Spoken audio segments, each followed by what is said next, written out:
यह बात बहुत समय पहले की है। शीतलपुर नामक एक गांव हुआ करता था। उस गांव में बहुत सारे किसान भाई थे जो खेती करके अपना जीवन व्यापन करते थे और जिनके पास खेत नहीं था वह बड़े जमींदारों के खेतों में काम करते थे या फिर बड़े व्यापारी और सेठ के घरों पर काम करते थे। इस गांव में रघुबीर नाम का एक सेठ रहता था जो बहुत ही चालाक और लालची था। वह गांव के लोगों को पैसे उधार देता था और वक्त पर पैसे न लौटाने पर उनसे 2 गुना ब्याज वसूल करता था। इसी गांव में श्याम नाम का एक लड़का रहता था जो बहुत ही गरीब था। उसके पास कोई खेत नहीं था, इसलिए वह सेठ रघुबीर के यहाँ पर साफ सफाई और देखभाल का काम किया करता था। श्याम बहुत ही सीधा लड़का था। उसके घर में माता, पिता और उसकी पत्नी सुमन थी।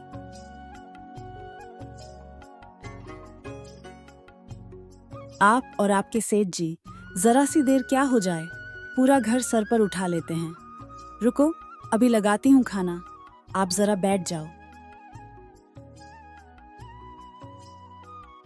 नहीं सुमन, इसे नहीं कहते, वह हमारे अन्नदाता है।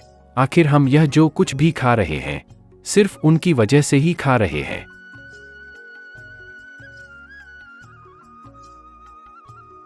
अरे यह क्या, सब्जी नहीं है? सब्जी कहाँ से आएगी? सब्जी के लिए पैसे चाहिए। और वह कल जो तुम पैसे लाए थे उसमें तो केवल यह चावल नहीं आएगी, तो सब्जी कहाँ से आती है? अजी, मैंने आपसे कितनी बार कहा है, उस रघुवीर सेठ के घर से काम छोड़कर आप कहीं और काम क्यों नहीं ढूंढते? वह रघुवीर एक नंबर का लालची इंसान है। इतना सारा काम करवाता है और पैसे के नाम पर क्या देता है? ठेंगा। नहीं सुमन, इसे नहीं कहते, वह हमारे अन्नदाता है। आखिर हम यह जो कुछ भी खा रहे हैं सिर्फ उनकी वजह से ही खा रहे हैं। हाँ, उनकी वजह से तो रोज हमारे घर में पूरी पकवान बनते हैं। जाइए, अपने सेठ जी के पास जाइए। श्याम रघुबीर सेठ के यहाँ पर काम पर चला जाता है। क्यों रे श्याम, आज फिर से तुझे देर हो गई? साहब जी, वहाँ बस 5 मिनट ही देर हुआ।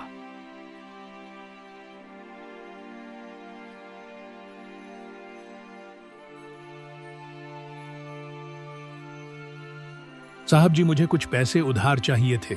उधर तो पैसे मैं तुझे दे दूंगा, पर कुछ गिरवी रखने के लिए लाया है ना? बिना कुछ गिरवी रखे मैं उधार बिल्कुल नहीं दूंगा। जी सेठ जी, मैं अपनी पत्नी का या चांदी का कड़ा गिरवी रखने के लिए लाया हूँ। हाँ ठीक है, देता हूँ, तनिक रुक। रघुबीर चांदी के कड़े को अपने पास गिरवी रखकर उस गरीब व्यक्ति को पैसे दे देता है।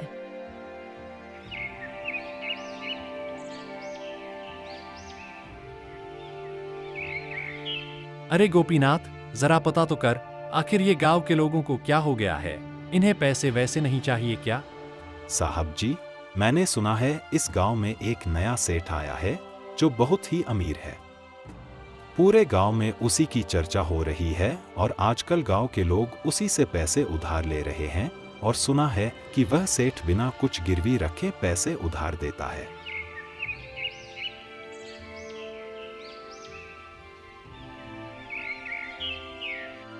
अगले दिन रघुबीर उस नए सेठ हरिराम के घर पहुंच जाता है।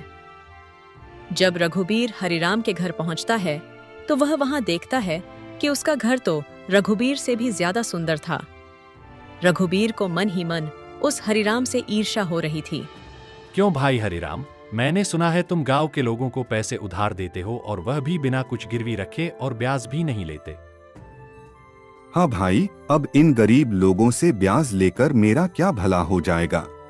अरे हरिराम, ये तुम बहुत बड़ी गलती कर रहे हो। इन गांव वालों को इतना भोला मत समझो।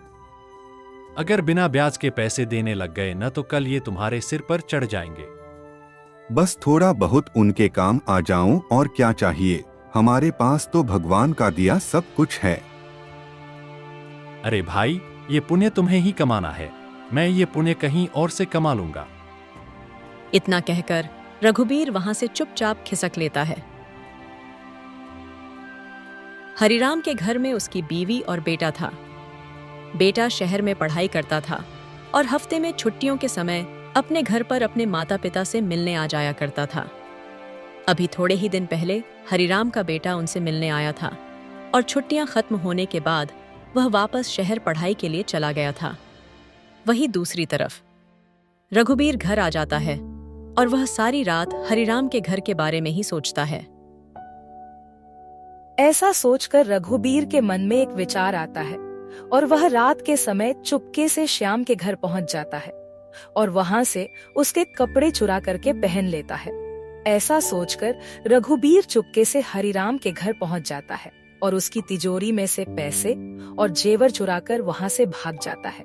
सुबह जब हरिराम की आंख खुलती है तो उसके घर में कोहरा मच जाता है। हे भगवान, हमारे घर में चोरी हो गई है। ना जाने कौन कमबख्त रात को चोरी से आया और घर का सारा पैसा और जेवर चुरा ले गया। थोड़ी देर में हरिराम के घर पर पुलिस भी आ जाती है और हरिराम उन्हें सारी बात बताता है। पुलिस गांव के लोगों से पूछताछ करती है, मगर पूछताछ से कोई फायदा नहीं होता। किसी को कुछ पता नहीं होता।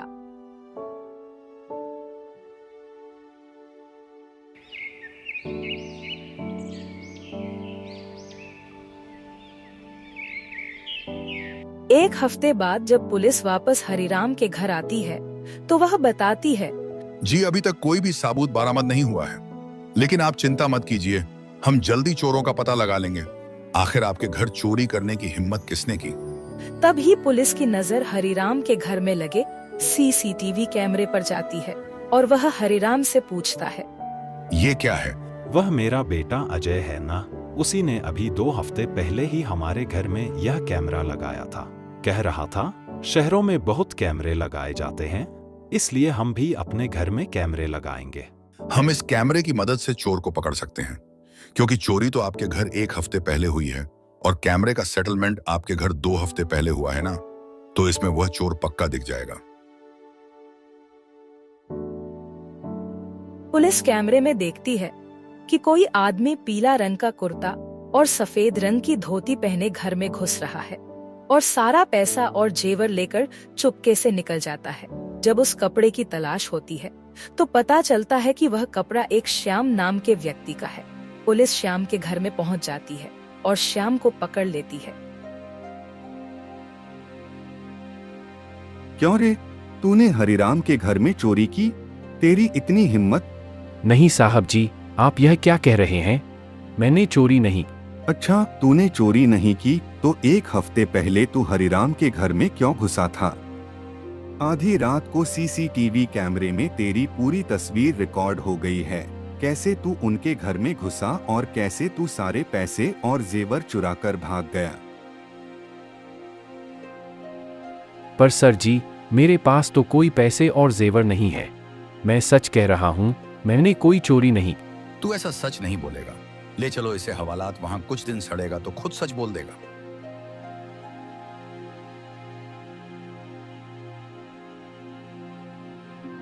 पुलिस श्याम को पकड़कर हवालात में बंद कर देती है। उधर दूसरी तरफ श्याम की पत्नी और माता पिता बहुत परेशान थे। उन्हें यह समझ नहीं आ रहा था कि अचानक से यह क्या हो गया। श्याम की पत्नी सुमन श्याम से मिलने पुलिस स्टेशन पहुंच जाती है और वहां पर श्याम से बात करती है। जी, मुझे यह पता है कि आप चोरी नहीं कर सकते हैं, मगर मैं एक बार यह आपके मुंह से सुनना चाहती। सुमन, मैं सच कह रहा हूँ, मैंने चोरी नहीं की। तुम्हारी कसम, मैंने चोरी नहीं की है। अगर वह कह रहे हैं कि चोरी नहीं की है तो चोरी नहीं की होगी, लेकिन पुलिस क्यों कह रही है कि कैमरे में उसे चोरी करते देखा? मुझे एक बार सीसीटीवी कैमरे को फिर से देखना ही होगा। पुलिस स्टेशन से बाहर आ जाती है। सुमन हरिराम के घर पर जाती है और एक बार फिर से सीसीटीवी कैमरा देखने की मांग करती है। हरिराम भला इंसान था, वह उसकी इस बात की सहमति जताते हुए सीसीटीवी कैमरा दिखा देता है। सीसीटीवी कैमरे में सुमन तुरंत पहचान जाती है कि कपड़े तो श्याम के ही हैं, पर यह इंसान श्याम नहीं है। सुमन एक बार फिर से सीसीटीवी कैमरे को ध्यान से देखती है। तभी सुमन की नजर उस व्यक्ति के हाथ पर जाती है जिसने एक सोने की घड़ी पहन रखी थी। सुमन कुछ सोचती है। जहाँ तक सवाल है हमारे गांव में रहने वाले आम लोगों का, तो उनकी इतनी अच्छी आमदनी नहीं है कि वह सोने की घड़ी खरीद सके। या तो जमींदार जी के पास होगी या फिर हमारे गांव के सेठ जी के पास। और हमारे गांव में जो जमींदार है वह आजकल काम के सिलसिले में दूसरे गांव में गए हैं। तो गांव में बचे सेठ रघुबीर, हाँ, वह एक नंबर का लालची आदमी है। जाते जाते सुमन रघुबीर के घर पहुंच जाती है और वहां पर जब उसकी नजर रघुबीर के हाथ पर पड़ती है तो उसने देखा कि रघुबीर ने वही सोने की घड़ी पहन रखी थी जो सीसीटीवी कैमरे के चोर ने पहन रखी थी। सुमन समझ जाती है कि रघुबीर ही वो व्यक्ति है जिसने हरिराम साहब के घर से चोरी की। सुमन को देख रघुबीर उससे पूछता है, अब तुम यहाँ क्या लेने आई हो? तेरा पति तो चोर निकला। अगर मैं यहाँ से कुछ बिना बोले चली गई तो इस रघुबीर को मुझ पर शक हो जाएगा। मुझे कुछ ना कुछ तो बहाना बनाना ही होगा कि मैं यहाँ क्यों आई हूँ। वह साहब जी, मुझे काम चाहिए था, कृपया आप मुझे थोड़े दिन के लिए काम पर रख लें। सिखाए। मैं तुझे अपने यहाँ पर काम पर नहीं रख सकता। तुम्हारा पति तो चोर है, तुम भी चुरा लोगे कुछ ना कुछ। जा, यहाँ से चली जा। सुमन तो यही सुनने का इंतजार कर रही थी कि रघुबीर अपने आप ही उसे अपने यहाँ से भगा दे। सुमन निराश होने का नाटक करके चुपचाप वहाँ से चली जाती है और सुमन पुलिस स्टेशन पहुँच जाती है। वहाँ पर वह सारी बात पुलिस को बता देती है। पुलिस रघुबीर के घर पहुँच जाती है और वहाँ पर वही घड़ी देखती है जो सीसीटीवी कैमरे के चोर ने पहनी थी। पुलिस सब समझ जाती है और रघुबीर को पकड़ कर ले जाती है। वहीं दूसरी तरफ हरिराम भी पुलिस स्टेशन पहुंच जाता है। पुलिस रघुवीर को पकड़कर जेल में बंद कर देती है और श्याम को रिहा कर देती है। क्या श्याम बेटा मुझे माफ कर दे, मैं सच्चाई को समझ नहीं पाया। मुझे भी यही लगा कि तुमने ही मेरे घर पर चोरी की होगी, पर तुम्हारी पत्नी की तो दाद देनी होगी। तुम पर बिल्कुल भी शक नहीं था। शुरू से ही कह रही थी कि मेरे पति ने चोरी नहीं की। ऐसी पत्नी किस्मत वालों को मिलती है। अच्छा, मुझे तुमसे एक बात कहानी थी। मुझे मेरे घर पर साफ सफाई और देखने के लिए एक व्यक्ति की जरूरत है, तो तुम कल से मेरे घर आ सकते हो। और हाँ, पैसे की बिल्कुल चिंता मत करना, मैं तुम्हें रघुवीर से भी अच्छी सैलरी दूंगा। इस तरह श्याम हरिराम के यहाँ पर काम करने लगता है और हरिराम को काफी अच्छी सैलरी देता है, जिसके उसके घर का गुजारा काफी अच्छे तरीके से हो जाया करता था। अगर कहानी अच्छी लगी हो तो हमारे चैनल जिम जैम टुम को लाइक और सब्सक्राइब अवश्य कर ले।